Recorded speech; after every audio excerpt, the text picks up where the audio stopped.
Welcome back to our Sunday night primetime lineup here on KOFO in our series of great Sunday evening programs on the mighty Blowtorch 1220, 103.7 FM, and always you can dial it up from anywhere on KOFO.com, as well as the podcast. John Jacobson here with Dr. Peter Tinsman, MD. This is Boomer Takes from Pete and Jake, and we're aided tonight by our wonderful studio engineer, the incomparably talented Sean Torres, and our special Gen Z guest, Thomas Sober. Thomas is a great young man, a star offensive lineman for the winning Ottawa football team, who closed their season out with that great 4 straight wins. And Thomas is a big guy, but he's got a big brain too. He's one of our top finance students and co-founder of Turning Point USA on the Ottawa campus. And guys, I want to welcome everybody listening in tonight from Franklin and Anderson and Miami and Douglas and Osage and Johnson counties and Lynn County as well. And, this is a great evening to kind of talk about the new year and what we're looking forward to. And we had so much material from last week's conversation. We're going to embed a little bit of it again tonight too. But Dr. Tinsman, Pete, we don't give out any medical advice on this show. This is just 2 old boomers, grandpas, dads, with our takes. Thomas, what do you think? You glad to be part of this here as a young great American? I am. It'll definitely be interesting to hear what you guys have to say. Pete, say hi to Tom Sober. He's a great American. Thomas, how are you? I'm good. How are you? Are you ready for this? I don't know. Some of John's takes can get a little wild here. Well, he's going to flip his headphone up that's our. How it is. I think. Hey, the All-American has just walked in, Macy, Raver, Pete Tinsman. So we got 2 millennials here, and we were talking about this yesterday. We talked about a little bit on the show last night, and I want to just go through this. What I want to talk about tonight, I touched on this last week. These January, Blue Monday, the most depressing day of the year. According to a scientific mathematical formula, of course I teach stats and math, but Blue Monday is that name given to a day in January. It's typically the 3rd Monday of the month, which would be tomorrow, Monday, January 19, that is supposed to be the most depressing day of the year. It takes into account weather conditions, also takes into account debt situations, time elapsed since Christmas, failed New Year's resolution attempts, motivational levels, needs to take action. And I just want to set that up. So both these 2 young people, young people never depressed, do they? They're back from their Christmas breaks. These are athletes in the past that have been training all winter long, that have been a college campus milieu. Thomas, you have a great saying, and we can say it. The FCC allows us to say this word, but I told my wife this morning, my wife is from the Bing Crosby, Grace Kelly, upbeat. If you watch the movie High Society, or if you watch the movie White Christmas, Count Your Blessings is that great song in White Christmas. My wife Deb always says correctly, John, count your blessings, focus on your blessings. Thomas, you, for those of us that have sometimes a cynical and sardonic wit, you have a great saying, and I think Raver can even relate to it a little bit. I'll ask Macy, but Thomas, what is your saying that has kind of emboldened me as maybe my New Year's resolution? Go for it. Embrace the suck. Now talk about, because I'm going to have Tinsman come in here briefly, but what does that mean? I think I know what it means, but tell us about this. It means sometimes it's going to suck, but you just got to go through it, so you might as well just embrace it and keep going. And it only could be said by an offensive lineman in the trenches, because you guys have the worst job on the football team, don't you? It's a grind. Yes, it is a grind. It's going to suck, but it's got to be worth it, and you're going to pay for it in every sense, and it's not going to always be the most fun. And you have to embrace the suck in a week, if you want to just obliquely talk about that. Yeah, no, I get to have surgery from playing football, and so, yeah, I get to embrace the suck there for a while, and it just makes life a lot easier if you just embrace it and own it. It's a very interesting concept. Macy Raver, you're this frontier Kansas girl. You like your guns, you like your daddy, you like livestock. You can steal bases like no other woman on the planet. That's why you're sensational superstar consensus All-American. Is Thomas on to something? Is it about attitude? Yeah, that's a lot, especially with sports. Your mentality is everything. So yeah, things are going to be hard, and you can either give up or you embrace the suck, and you just keep finding a way and you keep pushing. So I remember last year at this time, prior to you guys going down to Texas and upsetting the number one team in the nation as a young, unheralded Ottawa Braves women's team, but we did have Macy Raver. How many bases did you steal those two games? But anyway, Macy, I saw you guys practicing in January in the frigid cold, shoveling snow to clear off the field. Is that part of Embrace the Suck? I would say a little bit, yeah, but no, season this year actually starts the 31st, so they have to be outside right now. Other than that, you're eager to be outside. You're a spring sport. You want to be outside. So yes, there was snow on our field last year at this time, and we were out there shoveling or walking, breaking it up. That way, when the sun hit the turf, it would just naturally melt. But yeah, it's something. Well, let's bring in the star of the show. We've set the table.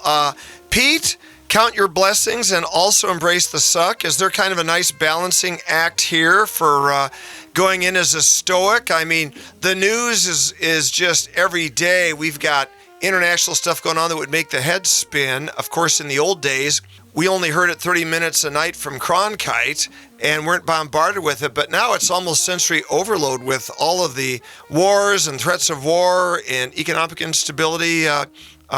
Give us a big picture view here, Pete.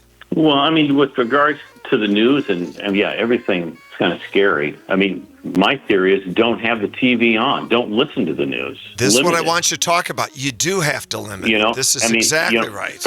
From when I was practicing medicine, we talked about, it's like patients when you get, bad news and get a diagnosed something you really don't like, it's like you really do have to kind of accept it, embrace it. That helps you just work through it better. It's obviously easier said than done, but it's attitude. I'm in the middle of reading a book right now. It's called Radical Remission, and it's about people who've been cured of really advanced cancer, and attitude, having a positive attitude was one of the main things that this author found in her studies that a lot of these patients had in common.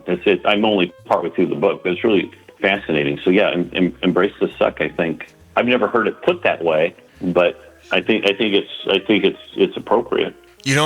Pete, what you are talking about, it goes back to the 1970s when American columnist Norman Cousins wrote a book, Anatomy of an Illness, talking about his illness.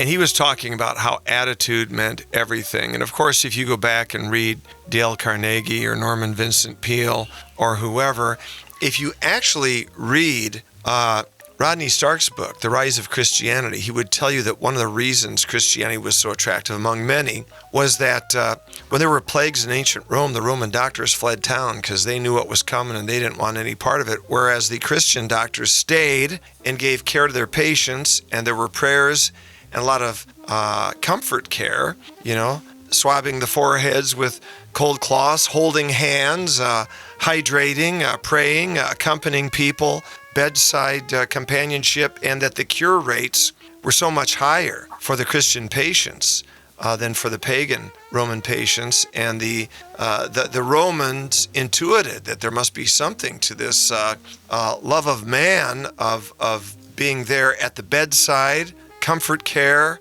and prayer. So, Pete, I think you're onto something there. I really do. So, Pete, you had to do a lot of math in your med school years. I want to look at this formula that these guys have come up with for the most depressing day of the year. The Blue Monday formula here. And, of course, this third Monday in January was given the name Blue Monday by former Cardiff University health psychologist Cliff Arnell in 2005. He's a current member of the British Psychological Society.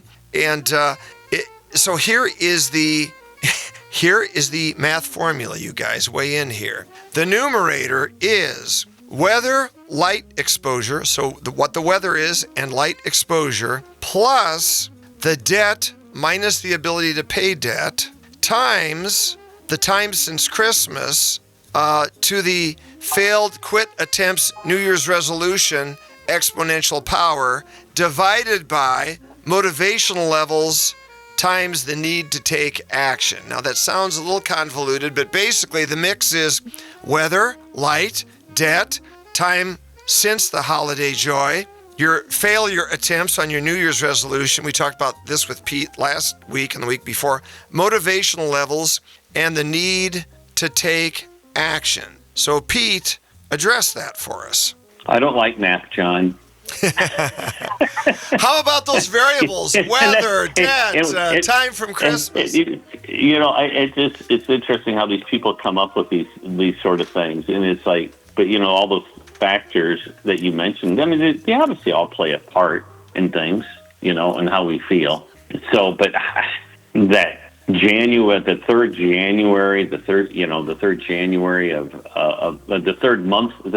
third Monday of January is always the most depressing day. Weather outside, obviously, how much debt you have. With me on Monday, I'm playing tennis and my serving is terrible, and I'm sure that's going to depress me. So, well, we do have a federal holiday now on the third Monday. Maybe that will help assuage the pain by having a federal holiday that third Monday every January of MLK Day. Well, okay, that's right. Thomas, which of those factors would you say impacts you the most? Is it the weather to light exposure? Is it the debt minus the ability to pay? You had fun yesterday in the you don't have to go into gory details, but I would say that your formula was impacted at the numerator yesterday by debt minus ability to pay, because the university kind of slipped you a Mickey.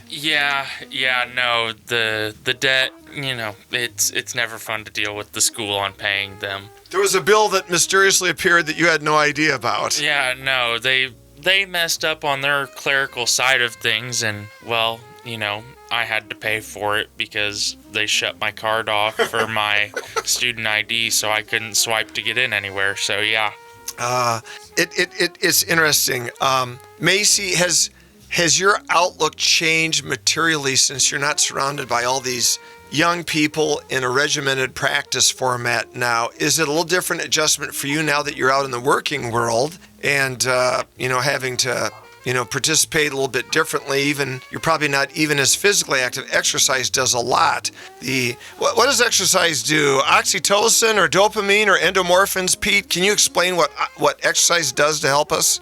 Oh yeah, no. I mean, the dopamine and endorphin release is great. Makes us feel better. Major stress reliever. I try to exercise every day, and on the days when I'm not feeling my greatest, if I'm feeling down afterwards, I just feel so much better. It's kind of a goal. It's a little project you do, no different than, and if you can complete this task, you get a sense of accomplishment from it. There's a book out there, and I can't remember what the name of it was. It was written by some military guy, and my wife has talked about it, but he said the first thing you should do every day to make you feel like you have some self-worth to help you every day is get up and make your bed right away. I have read that. I have also seen that. Have you seen that? And so I think exercise, yes, there's some chemical things that go on in our body that help us, but also you can say, okay, great, this is what I planned to do, and I did it, and good, I feel good about myself. And as we may have said on one of the other shows, I think we talked about, is that I think too often we look for excuses to not exercise. Oh, it's too cold, it's too hot, it's too cloudy, it's too sunny, whatever. So that's why I'm not going to go out and exercise. And we should be looking for excuses to do things like that, because it's just a little goal that you get to complete, and it's good for you. It's healthy for you. So, Pete, that's a great point. So Macy's here with her Raver livestock proud logo sweatshirt.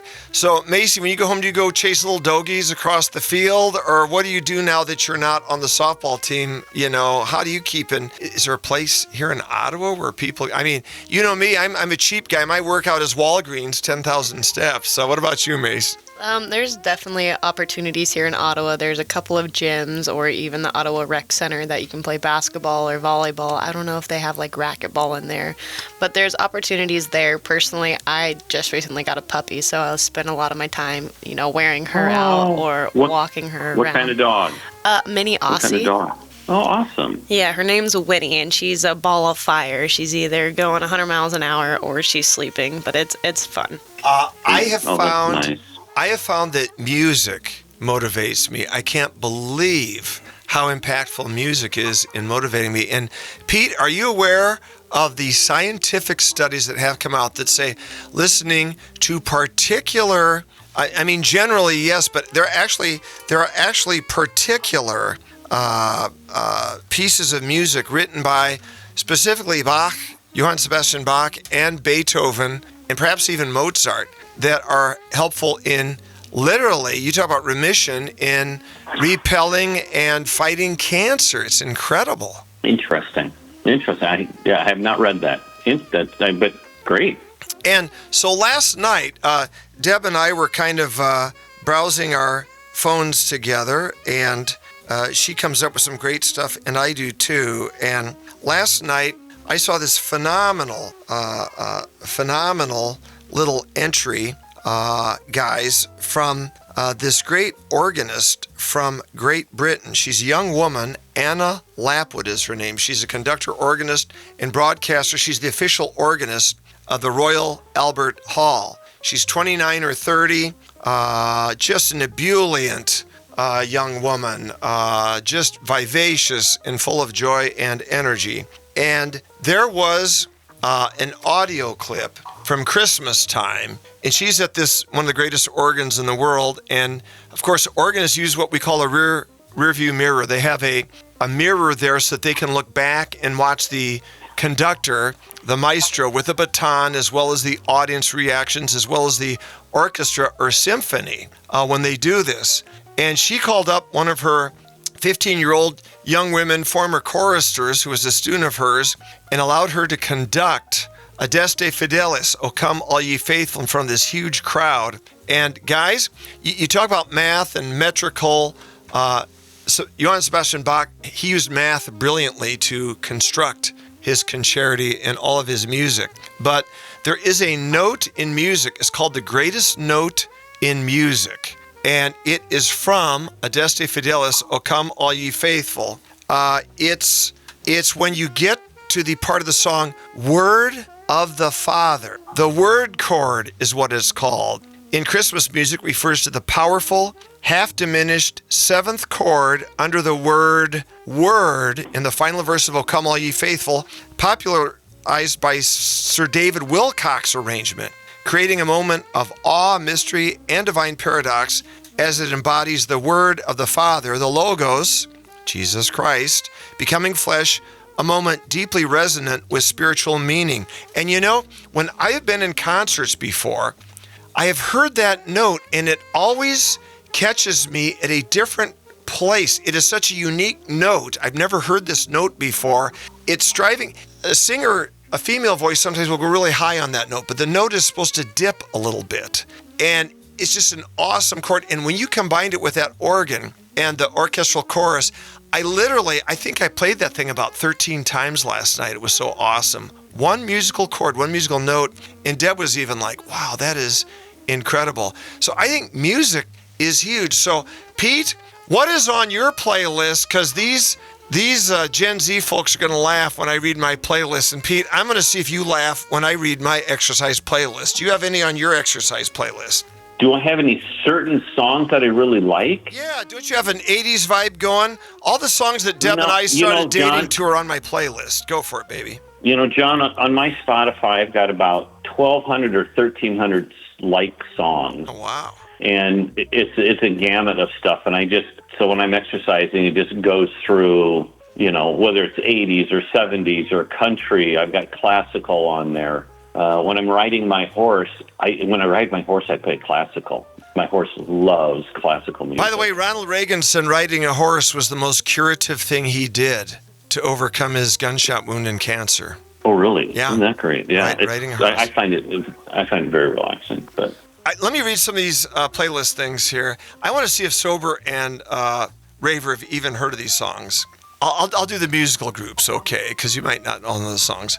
Soft Cell, Simple Minds, Madonna, Moody Blues, Madness, The Cure, Modern English, The Romantics, Blondie, Asia, David Bowie, John Lennon, Supertramp, Till Tuesday, Van Halen, Duran Duran, Pat Benatar, The Who, Peter Frampton, ELO, Naked Eyes, Aha, Eddie Money, Spandau Ballet, Sanford Townsend Band, Seals and Crofts, Tears for Fears, Hall & Oates, Chicago, Springsteen, The Spinners, Air Supply, Little River Band, Toto, Joe Jackson, Pink Floyd, Don Henley, Traveling Wilburys, Beach Boys, Go-Go's, Queen, Maynard Ferguson, Chicago, Bee Gees, Huey Lewis, Linda Ronstadt, U2, Fogelberg, Billy Joel, Phil Collins, Fight for Fighting, Alan Parsons, The Knack, The Cars, The Police, REO, Journey, Outfield, Berlin, Nina, Led Zepp, Tom Petty, Rolling Stones, Wings and Paul McCartney, ABBA, The Police, The Cars, let's see here. I think, John Cougar, Foreigner, The Pretenders, Tears for Fears,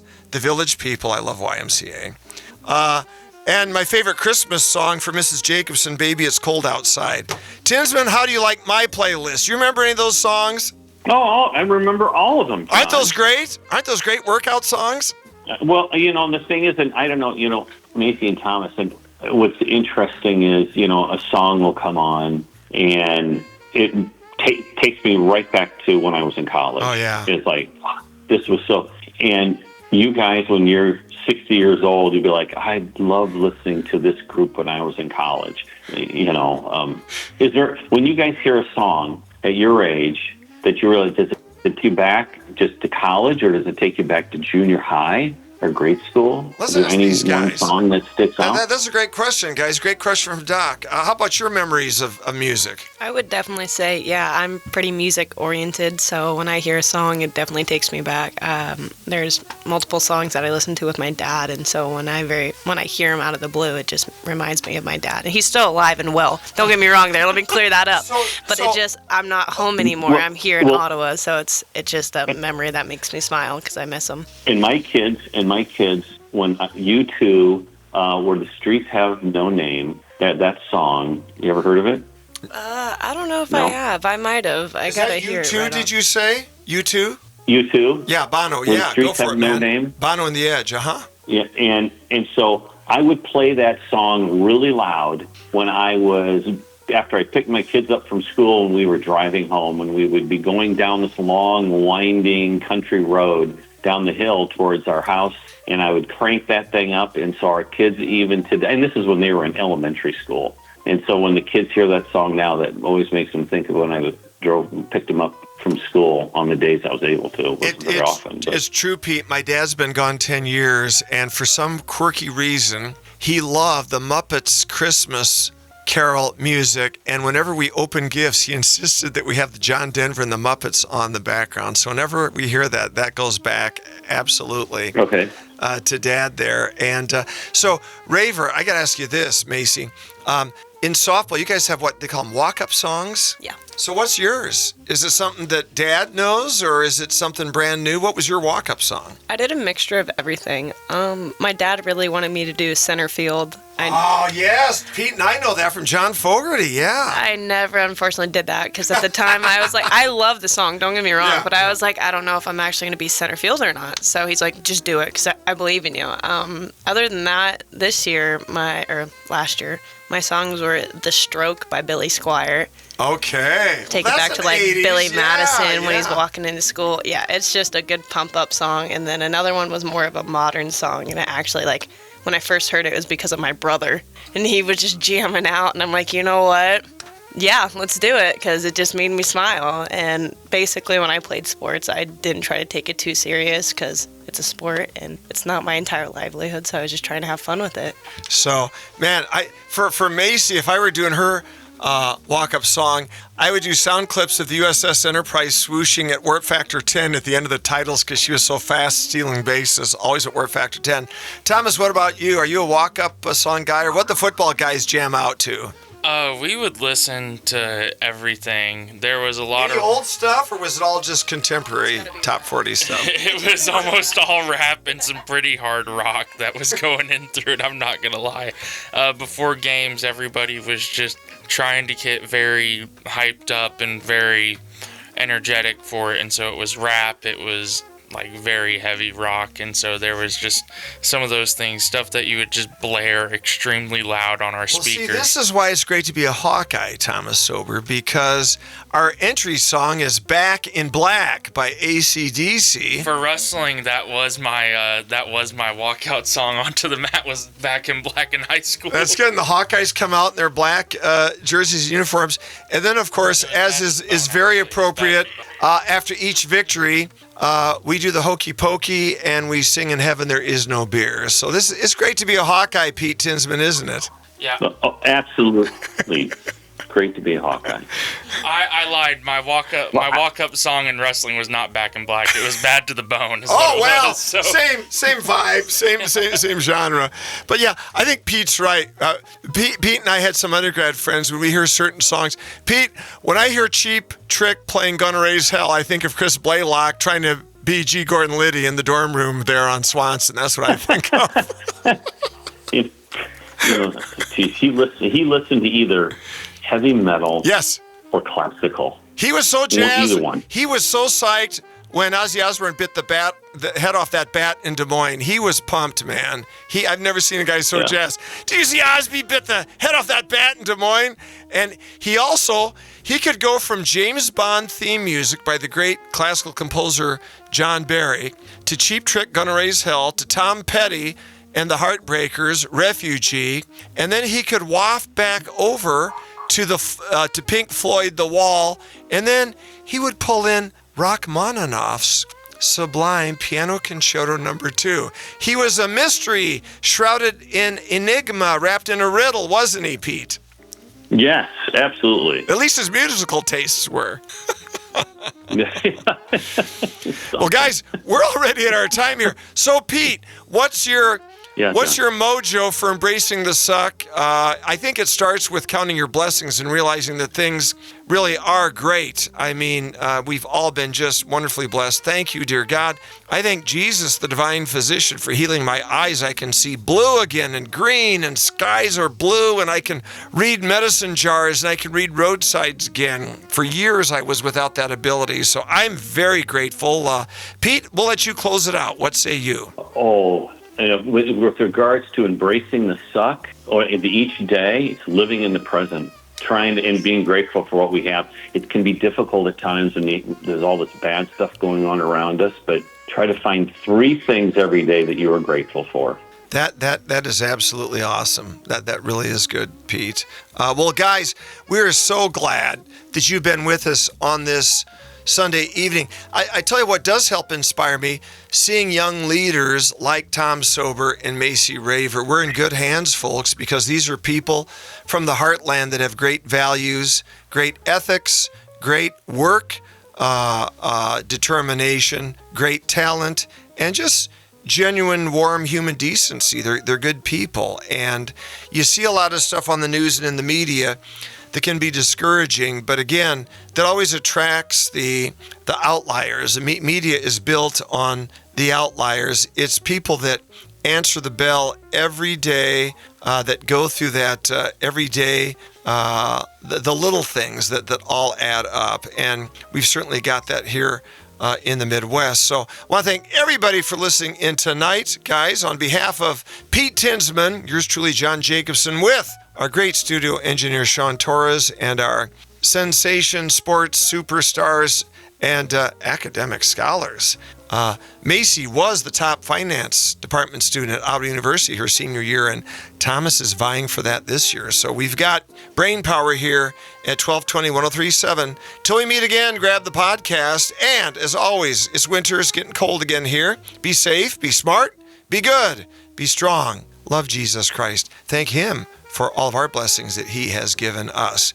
And God bless us, everyone. Bye-bye.